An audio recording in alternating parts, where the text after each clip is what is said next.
Bismillahirrahmanirrahim. Assalamualaikum warahmatullahi wabarakatuh. Alhamdulillah pada saat ini kita kumpul di salah satu desa Sagan yang dusunnya yang Serajan, Desa Adam Sari, Kecamatan Tangguh, Kabupaten Jember. Pada saat ini Kabupaten Jember nantinya pada tanggal 27 November akan diadakan satu kontestasi yaitu pemilihan kepala daerah, pemilihan bupati tahun 2022 tahun 2012. Ini pada saat ini kita bincang-bincang dengan beberapa tokoh. Salah satunya ini Mas Nanang Jaya, ini adalah Ketua Umum dari Lembaga Bantuan Hukum Jakarta. Yang kedua, beliau ini adalah khusus Mbah Bojo, yang kenalnya kayak dari tokoh masyarakat juga, yang beliau juga sebagai aktivis yang selalu ikut andil dalam segala kegiatan.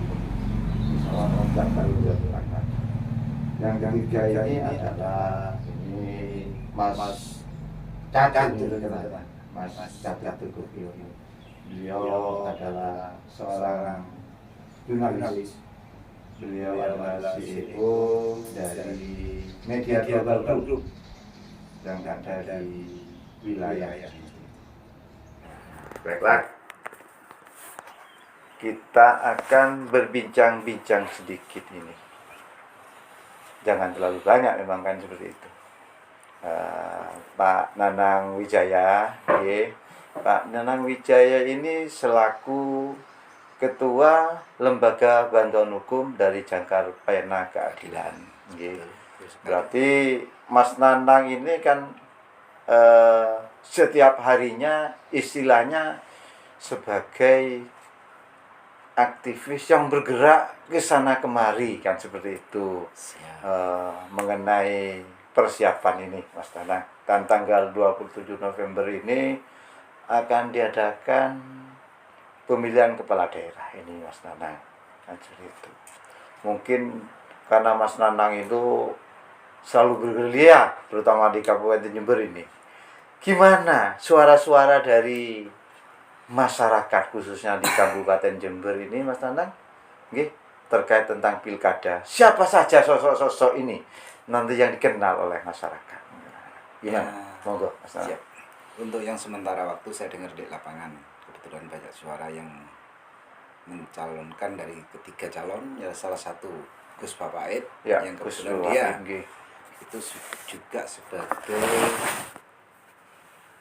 DPR Provinsi Jawa dua Timur, kali periode. Dan yang satu tambahan ini mantan Bupati Bu Faida, Dr. Faida berarti. dan yang ketiga kebetulan mungkin incumbent Bapak Haji Endi. Jadi semuanya putra, dia istilahnya anak daerah Jember. Putra terbaik berarti kan ya, seperti itu Pak ya. Hanya berani mencalonkan diri, dan gambaran-gambaran kami mereka dari sisi kelebihan dan kekurangannya sama. Dari sisi Pak Faid pun juga sama, Bu Faida pun juga sama. Kita sudah mengalami 5 tahun. Pak Hendi pun juga ada. Tapi kalau kita boleh omong jujur, Gus Fawaid pandangan masyarakat yang lebih menonjol. Berarti Gus Fawaid di masyarakat itu yang menonjol Gus Fawaid. Tapi kita nggak tahu persis ya. Nanti di lapangannya pertarungannya gimana kita nggak tahu persis. Cuman untuk sementara ini pengamatan saya Gus Fawaid masih dalam posisi tahap yang di atas angin. Ini secara berarti global, secara global ya. Masyarakat desa kan seperti itu. Desa. Ekonomi menengah ke bawah ini berarti ya. Awalnya ke sana. Khususnya untuk bagi ibu-ibu. Ya. Nah, Bu Faida sendiri sebenarnya sudah menjalankan dulu dengan program ambulan ya. Ambulan desa. Ambulan desa. Dari program itu alhamdulillah juga jalan. Cuman ada titik kelemahannya waktu itu di infrastruktur yang kurang jalan. Nah, untuk yang sekarang ini ya masih kayak gini dulu. Istilahnya masih dalam tahap belum finish ya. Iya. Tapi di sini sistem kekeluargaannya terlalu kental, Masian. Untuk Ke Haji Hendi berarti, Haji Hendi. bupati yang sekarang berarti Ini ini. sekarang saya melihatnya struktur dari manapun sebuah proyek pasti masih ada ikatan kefamilian. Kefamilian berarti. Caranya sih. Ya berapa persentase ya sebuah kewajaran lah di situ dia melihat dari peluang kerja dari sanak famili, tapi jangan terlalu menyolok lah. Saya melihat ini terlalu menyolok kan gitu. Sangat menyolok ya. Sangat menyolok banget. Ya mudah-mudahan itu enggak keseluruhan peta itu dikuasai.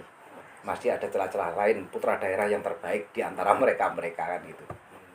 Terus yang paling ini kontestasi ini yang paling seru ya mantan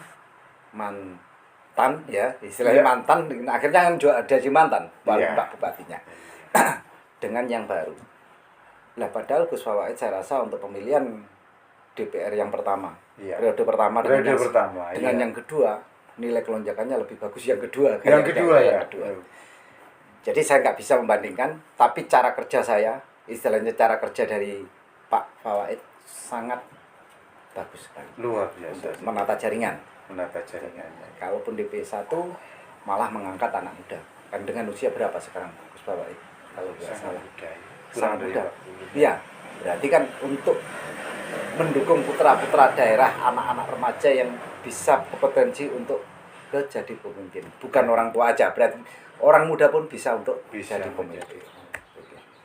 Siap, monggo. Ya, jadi kalau dilihat dari kacamata Mas Nanang ini berarti kita lihat bahwasanya pemikiran masyarakat dan daya kerja itu di dalam berpolitik itu Gus Fawait itu sangat bagus. Sangat bagus terutama ini kalau Mas Nanang kalau boleh tahu yang lebih dekat ke Gus Fawait itu menurut jenengan masyarakat di masyarakat yang mana ini Muslimat, ibu-ibu muslimat berarti itu ya.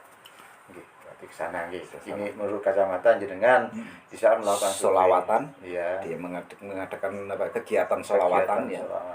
Sangat bagus sekali. Karena mendidik kita untuk berikhtiar ya, secara kita pribadi untuk ikhtiar ke hadapan Tuhan dengan cara yang bersolawat.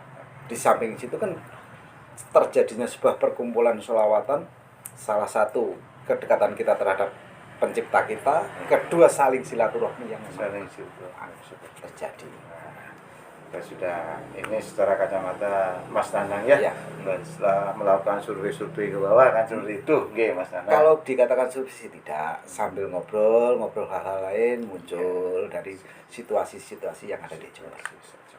Yang penting kan intinya kan pemilihan bupati nanti kan kondusif kan. Kondusif. Dan semua nanti siapapun yang terpilih, amanah apa yang dia ucapkan. Karena janji-janji politik berarti kan. Seperti itu. Biasanya kalau orang-orang melihat ojo sampai nyurung motor mogok. Saat dia sudah mau jalan, faktanya terabaikan. Ya kita nggak bisa pungkiri lah. Dari sekian banyak wilayah dan dia punya janji dan kebetulan di situ ada salah satu dua yang nggak terrealisasi, sebuah kewajaran karena produk pemerintahan itu banyak yang harus aspek yang harus dipenuhi. Oke. Terima kasih Pak Nanang ya. Sekarang kita beralih kepada Mbah Wajo ini. Mbah Wajo selaku tokoh masyarakat ini Mbah Wajo. Kan saya lihat itu kalau secara story Mbah Wajo kan selalu ada di setiap pelaksanaan yang bersifat politik, termasuk kemarin Mbah Wajo sudah mendukung Bapak Jokowi pada periode pertama dan periode kedua kan seperti itu, termasuk dalam kontestasi pemilihan bupati di saat Ibu Bupati Faidah pada saat itu dan sampai kemarin pada HCND kan seperti itu. Nah, menurut kacamata jenengan sebagai pelaku politik ini kira-kira dari tiga kontestasi ini kan secara pribadi Pak Wajo kan tidak artinya kita secara gamblang kan ke sana, gimana tanggapan tentang calon-calon pemimpin untuk P1 Kabupaten Jember yang saat ini lagi booming ini? Gimana, Mbak Hojo? Ya.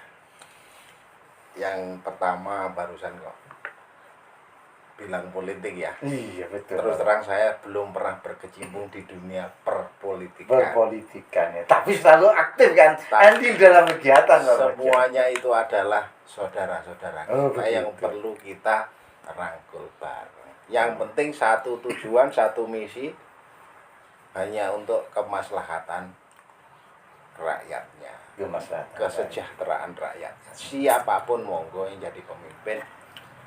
Yang jelas Jember ini butuh pemimpin yang benar-benar pro rakyat. Pro rakyat. Intinya kan seperti itu. Intinya seperti itu. Meskipun toh ada kendala-kendala yang lain di kepemimpinan siapapun yang sudah kita rasakan pada saat ini, wajarlah ada kekurangan sedikit-sedikit, itu wajar. Karena memang manusia tidak ada yang sempurna. Kita inilah kewajiban kita untuk saling melengkapi, mendorong mana yang kurang, mana yang perlu ditambah. Perlu ditambah. Intinya seperti itu. Kalau saya, harapan saya untuk saat-saat ini, Iya. pemimpin itu yang perlu konsentrasi penuh itu masalah budaya untuk saat-saat ini. Budaya berarti. Budaya Budayanya. bangsa berarti ini ya. Budaya masyarakat lokal. bangsa kita sendiri. Begitu ya, Pak. Iya, itu yang perlu kita angkat setinggi-tingginya. Kalau kegiatan-kegiatan kemanusiaan yang lain, kita punya hak semua lewat agama, oke lah. Ya. Lewat inilah, Iya. lewat apalah, kegiatan kemanusiaan, sosial, dan lain sebagainya, lewat mana saja. Tapi kita harus memilih pemimpin yang benar-benar fokus mengangkat negeri kita ini menjadi, harapannya jadi kiblat dunia itu bagaimana? Jangan sampai ditinggalkan masalah budaya. Hanya ini saja. Kita mau mendukung sepenuhnya pemimpin siapapun yang mengerti tentang budaya. Oke. Intinya seperti itu, Mas. Ya. Berarti untuk saat ini masih Mbah Hojo ini belum mendukung si A, si B, dan si C. Belum ada ya Mbah Hojo? Memang untuk saat ini kan masih tahap penjaringan. Penjaringan. Siapapun mereka, siapapun beliau putra-putra daerah yang terbaik, Ya. semuanya terbaik sudah. Tapi yang perlu kita Ya, yang perlu digarisbawahi nih Mbah Hojo. perlu kita garis bawahi, siapa calon di antara calon-calon kita ini nanti yang benar-benar fokus untuk mengangkat harkat martabat bangsa kita lewat budaya, itu yang akan saya dukung. Siapapun dia. Siapapun itu ya. Gak tahu siapa orangnya, yang penting Terlepas dari Pak Fawaid, incumbent Bu Haji Faida, Dr. Faida, monggo silahkan. Siapapun pemimpinnya, arahnya seperti itu. Kalau saya fokus lebih untuk mengangkat budaya dulu. karena budaya ini menjadi faktor pendukung. Negara manapun meninggalkan budayanya hancur. Hancur. Negara manapun. Padha karo awake dhewe menyanjung leluhur bangsa lain tapi dengan leluhurnya sendiri Lali kan dulu itu Mbak ya. tidak mengakui, bukan Tidak lali. mengakui. Bukan lali ya Mbak. Bukan lali, Tidak tidak mengakui. Itu sudah sesat. Sesat. Mana bisa mau maju. Intinya garis bawahnya seperti itu aja. Oke. Sekarang kita beralih ini ke Bapak Catur ini, Pak Catur. Nggih. Bapak Catur ini selaku korwil dari beberapa media ya, Pak Catur, Nggih. yang tergabung dalam Media Global Group ini, Pak Catur. Iya, Nah, masalah. yang pasti Mas Catur ini kesana kemari sudah. Iya. Karena seorang jurnalis kan seperti itu. Nggih. Istilahnya sama dengan orang user lah ya Mas Catur ya. Tapi di dalam mencari data, mencari mengkuping tentang suatu kegiatan yang terjadi di masyarakat. Nggih. Kali ini Mas Catur, tanggal 27 November ini nantinya kan pasti kontestasi ini Mas Catur tentang pilkada. Nah, di situ sudah bermunculan yang pasti yang jelas ini. Tapi ini jelas dalam arti dikenal oleh masyarakat dari 3 calon yang sudah disampaikan oleh Bapak Ketua LBH tadi. Iya. Yaitu Gus Wawaid, dari Dr. Faida mantan Bupati, sekaligus dengan incumbent sekarang Haji Endi ini. Secara kacamata media ini Mas Catur, karena media kan langsung ke bawah ini, Iya. langsung ke arus bawah, ke masyarakat di bawah. Iya. Kalau sampai saat ini nih Mas Catur ya, sampai saat ini suara-suara dari 3 kontestasi ini, dari 3 ini kan ada kurang ada lebihnya. Nah, Iya. menurut prediksi Mas Catur ini yang mana Mas Catur? Jadi gini Mas Ron, non sewu. Jadi selama ini saya banyak masuk ke masyarakat nih. Iya. Jadi dari apa yang saya dengar, apa yang saya lihat, sebetulnya kalau kita ngomong 3 calon ini, regulasinya unggul semua. Unggul semua ya? Iya, karena memang sebetulnya bukan 3 calon kan. Iya. Banyak, hanya saja memang yang terbaca itu ada 3 kan, seperti itu. Nah, meskipun ada yang sebetulnya juga berjalan hampir 4 Hampir sebetulnya. 4. Iya, Haji Nanang. Haji Nanang. Seperti itu. Mantan iya. ya, Mas Catur. Cuma karena anggaplah yang lebih dikenal itu masih 3 orang. Incumbent, Haji Faida, dan mantan Bupati ya, Haji Faida dan ya. apa namanya? Gus Wawaid kan seperti itu. Nah, dari Bu Faida itu dibawa di masyarakat juga banyak dikenal. Banyak dikenal. Ya. Iya, banyak dibicarakan. Karena apa? Dulu waktu Bu Faida masih jadi bupati, di relawan itu Bu Faida berhasil menjaga nama baiknya. Nama baiknya. Yang kedua, peninggalannya seperti ambulan desa. Ya. Seperti itu. Itu masuk program dari Dr. Faida ya? Iya, Selaku seperti itu. Bupati pada saat Betul. Lah, yang kedua dari Haji Endi. Mungkin kalau kita ngomong unggul, keunggulan Haji Endi pada waktu jadi itu mungkin multi-yes seperti itu. Iya, terlihat jalan ya. Hanya saja memang banyak pendukung-pendukung Haji Endi yang mungkin beberapa persen itu berbalik menjadi oposisi kan, seperti itu. Entah karena apa, ya kita tidak terlalu mendalami, kita hanya mendalami yang ada di masyarakat kan, seperti itu. Karena yang jelas bupati yang baik adalah yang bisa membawa seluruh penumpangnya menjadi lebih baik kan, seperti itu. Yang ketiga, ini ada calon dari generasi milenial kan, seperti itu. Gus Wawaid yang cukup dikenal kalau kata Ketua LBH Jangkarpena Mas Nanang tadi, beliau sebetulnya sudah menjadi salah satu anggota DPRD Jawa Timur, seperti itu. Yang jelas namanya beliau juga ada di situ, yang pasti banyak juga memberikan manfaat kepada masyarakat.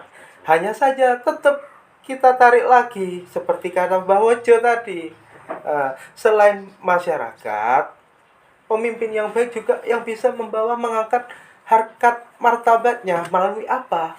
Baju dari suatu wilayah adalah apa? Kebudayaan. Pakaiannya itu kebudayaan.